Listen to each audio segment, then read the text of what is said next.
Сәлеметсіздер ме, құрметті оқырмандарым. Жадыра Әскербек қызының біз көрген қорлық атты әңгімесін тыңдай отырыңыздар. Соня апайдың дауысынан Али мен Алия қатты шошып, төсектерінің астына тығыла салды. Қатаң тіршілікті қалайтын Соня апай балалардың емін-еркін өсулеріне мүмкіндік бермей даңдайсып кетеді деп қорқады. Балалар үйінің меңгерушісі әдетте жүрегі жұмсақ, қабағы мейірімге толы болып елестеуі мүмкін. Бірақ мұндай көріністі Соня апайдан өкінішке орай таппаған 40-қа жуық жетім балалар өздерін бақытты сезіне қоймайтындары анық. Барлық баланың жанарында тығылған жаз, жүректерінде жазылмыш жара бар. Күні кеше ғана осы балалар үйінің түлегі Санжар есімді бала ұрлық жасап, бірнеше өрескел қылмыстары үшін 10 жылға бас бостандығынан айырылып, түрмеге тоғытылған еді.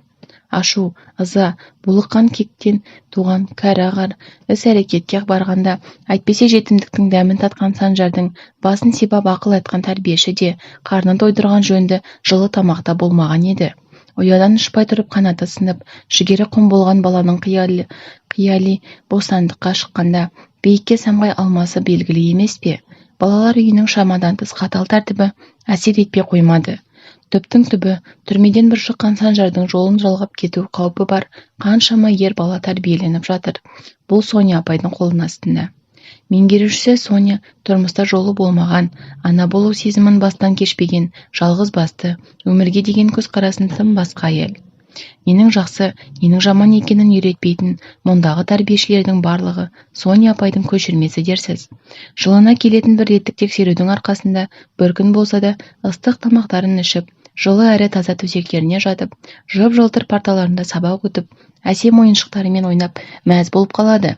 Ол тексерістің арқасында болып жатқан көз бояушылық екенін білетін балалар.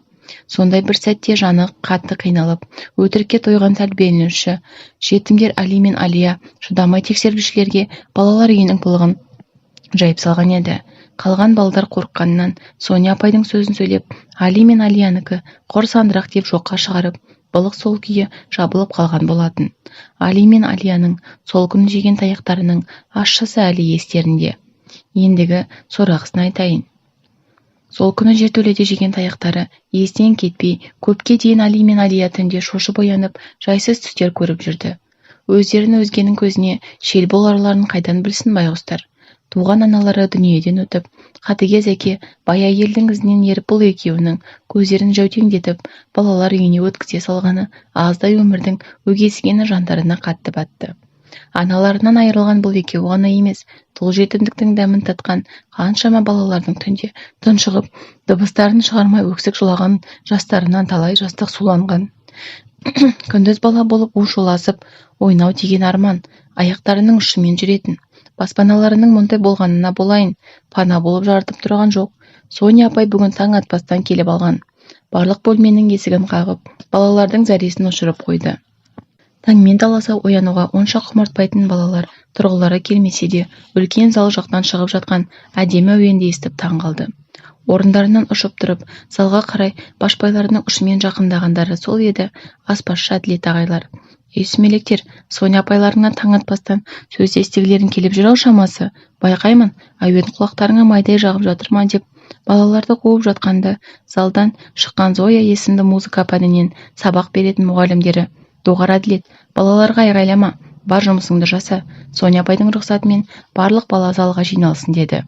Балалар көздерін уқалап бұл дүниеде жылы сөйлеп орны оңды-солға қозғалуларына мүмкіндік беретін бір адамның табылғанына қуанды. Дереу киімдерін ауыстырып, сахна залына жинала бастады. Бірақ Али мен Алия кеп кешігіп, аяқтарын сылтып басып келеді. Зоя апай артынан атып тұрып, екеуінің аяқтарында әзер тұрғандарын және маңдайы мен қолдарының көгергенін көріп шошып кетті. Соня, бұның не? Әлі де бұрынғы кектігіңе салынып, ашуыңды бейшара балалардан алғаның қалай? Жүрек бар ма сенде? Не мынау? Қашанға дейін жалғасады мұның? Зоя, сен шаруаңды біл. Мына жетімектерге сабақ беруіңе рұқсат бергеніме қуан, болмаса шығып кетсең де болады деп, Соня апай қабағы қатулы күйден залдан шығып кетті. Зоя апай бұл балалардың үйіндегі біршама қатыгездіктің болғанын бұрындары да білетін. Өзі жалғыз басты әйел, екі қызды асырап отқан ана. Зоя ешқан балалардың көңіліне қаяу салмауға тырысатын. Үлкенді кішілі балалардың біреусі ана туралы ән шырқағысы келетінін, ал біреусі әке туралы ән салғысы келетінін айтқанда іштей қатты қиналатын. Себебі ол ән сағынышпен шырқалары сөзсіз. Үнемі отан туралы, мерекелерге арналған әндерге бейімдеп көрді. Әке мен ананың жұмсақ ақылдары мен махаббаттарына зәру балалардың таңдауы осы жолы да әке-ана тақырыптарына түсті. Тәуекел деп балалардың алдарына Шамшы Қалдаяқовтың ана туралы әнінің сөзін ұсынып, пианиноның пернелерін шерте бастады. Қыздың да ұлдың да көзінен жас тамған жоқ. Керісінше кектеніп тістеніп тұрып айтып шықты. Зоя апа ауыр күрсінді. Бұндай жағдайды күткен жоқ. Жылағандарды жұбата алмай әлекке түсем деп уайымдаған ойынан да асып түсті. Қайтсын, күнде көргендері таяқ, естігендері ауыр сөз. Балалар Зоя апайдың сабағынан шыққылары келмейді. Сабақ аяқталып түскі аста отырған балалардың бүгін ішкен астарын аулада байланып тұрған иттің өзі жиіркеніп ішпес еді. Иесінің өзі қолқаны қыршып әкететін асты ішкен балалардың асқазандары да бүріп ауырады. Медбике іштегі қажет дәрі-дәрмекті үйіне тасып болған, жедел жәрдемді де шақырмайды. Астарын ішіп болғаннан кейін дене шынықтыру сабақтарына кіруге жүректері дауаламайды. Сартай ағайлары қыздардың өкпесін шаршатып, тоқтатпастан 20 минут жүгіртіп қояды. Жас ерекшеліктері әртүрлі қыздар құлап тіпті талып қалған жағдайда қамшымен жамбастарынан осып жібереді. Ер балдарға доп теппек түгілі турникет тартылып, штанга көтеруге де уақыт жоқ. Мемлекеттен бөлінген жөндеу жұмыстарының қаржысын қалтасына басқан Соня апайлары ер балдарға сылақ секілді жұмыстарды жасатады. Жасамай едегісіп көрген еді, жазалауға дейін барды. Айтуға тіпті аузың бармайды. Майда шегелерді алақандарына қағып береді. Не деген озбырлық екенін есі дұрыс адамның түсініп болмасы анық. Түнімен Али мен Алия Саша достарымен бұл қорлық жайлаған мекеннен бір жолы қашып құтылмаққа жоспар құрып алған. Сырттың сылағын жасауға Али мен Саша шыққан бойда екінші этажға өрмелеп, дене шынықтыру залының терезесінен Алияға сыртқа шық деп белгі берді. Манадан бері терезеге телміріп жүрген Алия Сартай ағайының әжетханаға жіберуін өтініп сұранып кетті. Алия сыртқа шыққанша Сашаға еріп, амалын тауып, қоршаудан шығып, қаланың шетіне қарай қашуға жөнелді. Біршама жол жүріп тастаған балалардың әр қадамы қорқынышқа толы. Жүректері сыртқа шығып кетердей дүрсілдеп, құлақтары қарсы соққан желден бітеліп қалған. Қаланың сырт айтпаса да түсініп, құм борап аузы мұрнында да бітеп тастайды. Дене шынықтыруда жүгіріп, шаршаған Алияның өкпесі кенет шаншып, талып түсті. Али мен Саша жан ұшыра айғайлап көлік тоқтатпақшы. Бұларды елейтін түрлері жоқ, зу-зу етіп өтуде. Алия, тұршы, аз шыдасаң ол зынданнан бірге құтыламыз ғой, әкеме апарам сені, тұршы деймін деп, Алия жұлқылап жатты. Кенет Саша көлікті тоқтатам деп алдына. Екі қолын ашып тұрған қалған сол еді, ұялы телефонымен сөйлесіп келе жатқан көлік жүргізушісі қағып кетті. Жолдың арғы басына ұшып кеткен Сашаны көріп, Али есін жоғалтты. Көзін ашса, ауруханада. Медбикенің ай балақай деген сөзіне елең етіп Алияны іздеді. Менің қарындасым қайда? Сашаға не болды деп орнынан тұрып жан-жағына аласұрып іздей бастады. Есіктен ентелей палатаға кірген Соня апайы мен дене шынықтыру пәнінің мұғалімі Сартай ағайын көргенде тілін жұтып қоя жаздады. Соня апай мен Сартай ағай медбикенің көзінше Алиды құшақтап, амандығын қуанған кейіп танытты. Сіздерге рахмет, біз үшін әр баланың орны бөлек. Дереу хабар беріп шақыртқандарыңыз жақсы болды. Әйтпесем тым ерке балаларымның аулада ойнап жүріп сыртқа шығып кеткенін аңғармаппыз деп ойдан құралған әңгімелерін қарша жаудырып жатты. Өтірік деген бір ауыз сөздің өзін айтуға әбден ашыққан Алидің әлі жоқ. Ішінен өлген жерім осы деп басы салбырап, Соня апай мен Сартай ағайының ізінен еріп жүре берді. Көлік оталып, балалар үйінің алдына келгенде Соня апай, Сашадан айырылып қалдық. Сен жетімектің кесіріңнен. Алияның өзінен сол керек, жағдайы нашар, өліп қалса таң қалма. Тірі қалса қол арбамен осында келеді немесе жындыханаға өткізілетін болады деп қатулы күймен сөйледі. Денесінен мұндайсыз өткендей ызылдатып өткен мына әңгімелердің салмағынан ауыр жүгін езіп әкетті. Көзінен аққан жастың шегі жоқ. Өшір үніңді, бүгін саған қандай жаза қолдану керегін ойласамыз деді Сартай ағасы. Іштегі қатаң тәртіпті бұрынғысынан да қатая түсті. Балалардың бүгінгі жасаған қылықтарын бұрысқа бағалап, Соня апай балаға сөгіс жариялап, бөлмелеріне күні бойы шықпай, аш құрсақ жатурларын бұйырды. Алиді жертөледегі ыза тартқан лас орынға қамап тастады. Ертесіне Соня мен әріптестері балаларды жиналыс жасап, ішкі істер басқармасына келген адамдарға шындық айтылса аямайтындарын, Али Сайша Алияның қашпаққа бел буғанда болған осы бір оқиғаларын тиек етіп қорқытып қойды. Әбден жүректері шайылған, жәбір көріп әлдірмендері құрыған балалар амалсыз құптап келіспеске шамалары қалмаған. Бұл балалар үйіне ай сайын бала асырап алу жөнінде адамдар кездесуге келеді. Балалар олардан қашып, мысты көзбен қарағасын, бұл балаға бізге көнбес деп кетіп қалатын. Бүгін Алия мен Алиның әкелерінің әпкесі хабарласып, Соня апайға Али мен Алияны өз асырауына алатынын, қажетті құжаттарды апаратын айтып қойды. Дереу жертөледен Алиді ішке әкеліп, жуындырып, таза киімдерін кигізіп, және ыстықтай асын беріп, орнына ұйықтап ал деп жатқызды. Әбден қалжыраған бала жылап-жылап ұйқыға кетті. Көзін ашса жанында музыка пәнінен беретін Зоя апай маңдайынан сипап ән айтып тұр екен. Апай, өтініш, менің қарындасым Алияның жағдайын білгім келеді. Мен оған апарыңызшы, сізден басқа апайлар өтірік айтады, ұрады, анам секілді құшақтап, маңдайымыздан ескенбейтін тас жүректер. Оларға біраз сұрақ қойсам, жауабын жазалаумен қайтарады. Сізге ұрам десеңіз ұра беріңіз, тек Алияның қайда, қалай екенін айтыңызшы деп Али тағы да жылап қалды. Али, балам, мен сені ұрмаймын. Басқа балаларды да өзім барда жазаланбауын қадағалаймын. Менде 2 қыз өсіріп отырған анамын. Ал Алияның жағдайы жақсы. Қазір ол ауруханада. Ертең ол жақтан шығып осында сенің жаныңа оралатын болады, деді Зоя апайы. Зоя іштей қатты аяды. Бұл былықтың бәрін әшкере етуге де тәуекел еткен талай. Тек Соня, оның туған бәле әпкесі, болғасын кәрі анасы мен нағаш әпкесін ойымдатып, ағайының ортасына сыз салғысы келмей өзін тоқтатқан. Балалар үйінің психологы ол бала есімді жас қыз Алиді бөлмесіне шақырып жатқанда болғалы жатқан жаңалықтарымен бөлісті. Әрине, Али қатты қуанды. Себебі мынау қабағы қатулы ортадан бір жолы құтылып нағыз әке, мен ананың мейірімін көремін деп ойлады. Кімнің асырап алатынын естігенде көңілі баз-баяғы жаралы қалпына түсті. Себебі әкесінің әпкесін Фариданы жандары сүймейтін, анасының өліміне бірден бір себепші болған сол кісі екенін іші сезеді. Не болса да үнсіз келесіп, тәуекелге бел буған Али мақұл деп басын изеді. Келесі күні барлық құжаттарын әзірлеп, Фарида әпкесі келіп Али мен Алияны өз қарауына алуды анықтайтын бір парақ қағазға қолын қойды. Али өзімен бір шама уақыт бірге өскен балаларды расымен қимай қоштасты. Барлығы дос, бір үшін бірінің жандары бөлек. Аш қалса да таяқ жесе де, қиналғандарынан да жандарында бірі болған еді. Жылады, сықтады. Балалар үйінің қоршауынан үлкен кеңістікке шығып таза ауамен тыныстады. Фарида әпкесінің жасы 45-те, 2 үлкен ұлы есейіп шетелге оқуға кеткен. Астында үлкен қымбат көлігі бар. Аузы ашылып көлікке отырған Али Алияны сұрады. Көлік тізгінінде отырған Фарида айнадан көзін аларта қарап, тым асығыс екенсің деп миығынан күлді. Али үнсіз, Алияны көргенше тағаты таусылып барады. Бауырынан артық жанашыр адамы жоқ. Қандай кезеңдерден болмасын, ащысы мен тұщысын екеуі бірге көрген. Ұзақ жолдан кейін қалалық аурухананың алдына келіп тоқтап, палатаға кірді. Алия аман есен сап-сау. 2 бауырдың құшағын көрген медбикелер жылап та жіберді.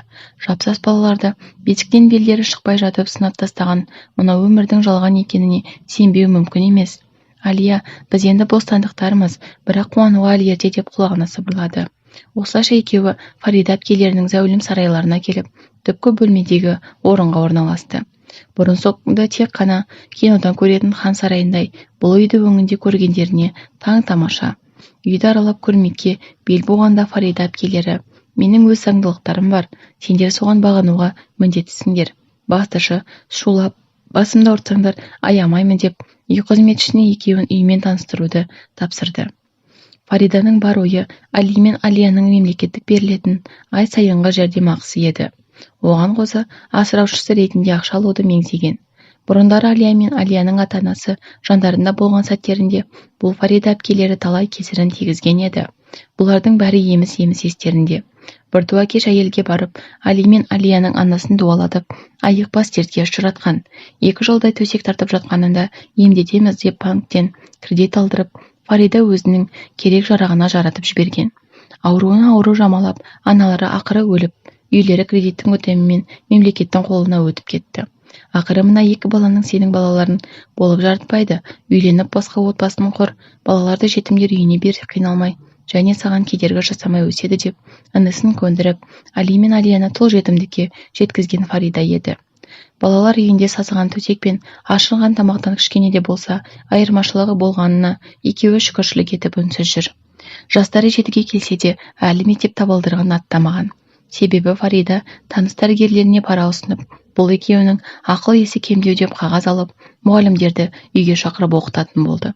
Байғұс балалар өздерін тек өзге біреудің басқаруымен жүргендерін сезгенмен қарсы әрекет жасай алмады. Сөздерін сөйлейтін ана, қорғайтын әке жоқ. Үйге келетін мұғалімі Лаура бұларды қатты уайымдайды. Фариданың мұндай ессіз әрекетке барып жүргенін әшекейлеуге жүрексінеді. Отбасыма кесірі тиер деп, балалардың ақыл есінің кем емес екеніне білсе де кемдеп қарауына тура келді. Лаура біраз уақыт екеуін жазу мен оқуға дайындады. Мықтылап қалға алып, өз беттерімен өмір сүре алуларына бар білімін берді. Бірақ Фарида келгенде бұлар түк үйренбеген кейіп танытады. Себебі талап бұлардың оқу жазу білмей надан болып қалулары болатын. Тексеруден өткенде біліп тұрса да, білмеймін деп нәтиже көрсетсе, мұғалімді жалдамай біржола білімнен алыстату еді мақсаты. Бір-екі рет үйден қашып та кетіп жүрді. Кешке қарындары ашып қайтып келетін. Сол кезден бастап Али мен Алияны Фарида мұздай сарайға қамап, онсыз да өмір сүретіндерін айтқан. Мұздай топырақтың үстінде жалғыз көрпешеде жататын екеуінің қол аяқтары тоңып сырқырайтын болды. Жетіндері жуынды, онда да иттен ауысса. Күндердің күні түнде қатты жел болып, Али мен Алия жатқан есік аласа сарайдың шатыры ұшып кетті. Сол сәтті пайдаланып іштегі темір тесектерді үсті-үстіне қойып зорға дегенде сыртқа қашып шықты. Бораннан ұясына тығылған иттің өзі бұл балаларды аяйды мекен, өрген жоқ. Екеуі дарбазаны ашып, қуыс көшемен бастары ауған жаққа қарай қашты. Базардың қоршауының жанында жатқан кішкене бөшкенің ішіне кіріп үлгерді. Аспан күркіреп, жаңбыр жер көкті шайып кетті. Даланың жаңбыры екеуінің әкелеп жылаған көз жастарынан жуғандай. Таң атып базарлық ашылып ыстық самсалардың иісі бұрқырап шыға бастағанда жалынып жүріп, сатушы берген самсаны жеп азда болсын қарындарына ел қонды. Самса сататын дүкеннің қасындағы аяқ киім жөндейтін дүңгіршектің иесі екеуінің бірге қайыр сұрап жүргенін көріп, жандарына батып, азын-аулақ тиын ұсынып әңгімеге тартты. Әбден адам баласынан көңілдері қалып, сескеніп қалған балалар мекен жайларын білмейтін еді. Балалар үйінде тәрбиеленгендерін, ол жаққа қайта бармайтындарын және асырап алған әпкелерінің үйінен қашып кеткендерін айтты. Дүңгіршектің иесі Нұрлан балалардың қатты қыспаққа түскенін ескеріп, ішкі істер басқармасына барып бәрін баяндап берулерін өтінді. Қорқатындарын, ешкімге сенбейтіндерін айтып, Али мен Алиян жылағасын Нұрлан үйіне алып келді. Бір қызығы бұл Нұрлан сол балалар үйінің ән сабағынан беретін мұғалімі Зоя апайдың шәкірті еді. Али мен Алияны үйіне кіргізіп жатқанда Нұрланның телефоны шырылдаған еді. Алло, Зоя апай, қалыңыз қалай? Я домбырам бар, бұйыртса барамын деп сөйлесіп болып жатқанда, Алия, аға, Зоя апай біздің үйде ән сабағынан сабақ берген апай ма деді. Нұрлан таңғалып, міне қызық, дәл өзі, қазір мен апайды осында шақырып, нақты көз жеткізіп алайық деп Зоя апайға мән жайтып түсіндіріп, Зоя апай келетінін айтты. Жылы душ қабылдап, ыстық тамақ пен жұмсақ нан беріп тойдырды. Балалар үйінде тек тексеру келгенде ғана осылай жонып, тәтті тағам жейтінбіз. Аға, шын айтыңызшы, сіз де тура солай бізді алдап отырсыз ба? Ол жақтағы балалардың жағдайы қалай болып жатыр екен? Сағындым, бірақ онда барғым келмейді деді. Нұрланның тұла бойы тітіркеніп, мынау өмірде толыққанды отбасында өсіп жетілгеніне іштей Аллаға алғыс айтты. Зоя апай келіп балалардың барлық жағдайын естіп жағасын ұстады. Қай жерге бармасын, теперіш көрген бейкүнә періштелердің не жазығы барын ұға алмады. Ашуланды, булықты. Сашаның да жағдайын естіп жанын қоярға жер таппай қалды. Ауруханаға барып Сашаның өлі тірісін анықтап қайтты. Сашаның басы миы шайқалған, омыртқасы қисайып екі аяғынан сау самтығы қалмаған күйімен 2 ай бойы ауыр жағдаймен жансақтау бөлімінде жатыр екен. Соняның балаларға Саша өлді деп жалған ақпарат беріп, жүректерін ауыртқанына Зоя іштей налыды. Соняға ауру бала неге керек болсын? Онсыз да дені сау бала, ақыл есі орнында тұрған балалардың жанын мүгедеу етіп болған. Ақыры ойлана келе Фаридамен соттасып, балаларды өз қолына аламын деп шешті. Фарида учаскелік полицияға балаларым жоғалды деп өтірік жылап сықтап, іздеу салуларын өтінді. Алла көріп тұрған бұл қатыгездіктің жазасы анық болары сөзсіз екенін бәлкім ол ұмытқан болар. Учаскелік полиция Фаридаға қоңырау шалып, қалалық ішкі істер басқармасына келуін сұрайды. Бәрі Фариданың арам ойындай бола бермейді. Зоя апай және Али мен Алия түсірген арызбен шақыртылған екен. Соттың үкімі мен сот сараптамасы балалардың жанына, тәніне түсірген жарақаттарын зерттеп, нәтижесі күту үшін Фариданы мекен жайынан алыстамауын міндеттеді. Дене жарақаттары дәлелденіп, психикалық қысым көргендер анықталып, балалар берген ақпараттың жетімдер үйіне де толық тексеру жүргізілді. Тексерістің нәтижесі әртүрлі көрсеткіште еді. Өйткені ондағы балалар заң қызметкерлеріне алғашқы күні шындықтарын айтқанмен, сол күні Соня мен тәрбиешілерден жеген таяқтарынан кейін ертесі өз шындықтарын жоққа шығаратын. Шыдамның шегіне жеткен Зоя ішкі істер басқармасына көрген білген қанша жылғы заңсыздықтарын дәлелмен жеткізіп, жетімдер үйінің барлық жұмысшыларын жұмыстан босатып, баламен арнайы жасақталған басқа тәрбиешілер жұмыс жасаса деп өтініш болды. Өтініш қабылданып, Соня мен басқа қызметкерлер уақытша жұмыстан босатылып, балалар мен икемдене отырып көрген азаптарының беті ашыла бастады. Балалар бірнеше күн нағыз психолог мамандардан кеңес алып, кішкене өз-өздеріне келе бастады. Зоя апай бірыңғай сот істерімен айналысуда. Зоя мен Соня бөле болғандықтан, мынадай жағдайлардан кейін қарым-қатынасты біржола үзді. Зоя басында туыстары менен теріс айналады деп қорыққан еді. Бәрі өз ойлағаннан басқа болды. Тума-туыс Соняның алғырлығын көріп ат-жібін қиысатындарын айтты. Тексеруден келетін құрама топтың өзі бұл келеңсіздіктерді қалай байқамағандарына таңғалысты. Есеп бөлімін толтырған қағаздары жалған. Себебі балаларды тексеру келгенде киетін бір ғана жаңа киімдері бар екен. Қалған киімдері шаршаған, ескі, тар, 3-7 деген тағамдарының аттарын естіп қойғандай тағам екенін де білмеген балалардың жегені суға асылған көкөністер мен қатқан нан еді. Қай баланың да салмақтары жастарына сай емес, денелерінде тағамнан ұшынған жаралар мен соққыдан қалған тыртықтар. Барлығын баяндаған балалардың әңгімесіне тұтас бір ел жылайтын еді. Әділдік қашанда орын алады. Соняның қол астындағы жұмысшылармен де жеке сөйлесіп, балалар үйінің бірнеше жылға созылған бассыздықтары дәлелденіп, кейбір жұмысшылары Сонямен бірге бас бостандықтарынан айырылса, кей жұмысшылары Фаридаға шығарылған сот үкіміндей ешқандай жұмысқа алынбайтын және үй қамақта болады деген жаза ұсынылды. Сотта қанағаттанасыздар ма дегенде балалардың бір ғана жауабы болды. Бізге көрсеткен қорлықтарын өтемі сол болса, қарсы емеспіз. Бізге керегі тек мейірімді тәрбиешілер деген еді. Қанша бала асқазан ауруларынан ұзақ уақыт емделіп, Саша мүгедектер абырасында отырып қалды. Али мен Алияны іздеп келген әкеге сот балаларды берген еді. Дегенмен балалар өгей шешенің өкпелеткеніне шыдамай, балалар үйіне қайта оралған. Балалар үйінің жанашыры Зоя апай басшы болып сайланып, балалардың біліміне аса зер салып, өмірге деген көзқарастарымен жұмыс жасап, жақсы нәтижелерге қол жеткізген. Көп уақытқа дейін бұл балалар үй соттың жіті бақылауында болды. Әр басшының өз шешімі болады. Сондай шешіммен Зоя апай бұл балалар үйінің атауының өзі баланың көңіліне қаяу салуы мүмкін деп, музыканың әлемі деп өзгерту енгізді. Қандай тамаша, иә? Бұл музыка әлемі мектебінің түлеп ұшқан түлектерінің ел сүйінер еңбектері көп. Барлығы дерлік музыка саласына бармаса да, толыққанды отбасының қабырғасын қалаған бір-бір үйдің отағасы мен отанасы. Мемлекеттік жұмыстарда басшы, енді біреуі балабақшаларда тәрбиеші болса, білім ордаларында ұстаздық еткен ұстаздар. Осымен әңгіменің соңы.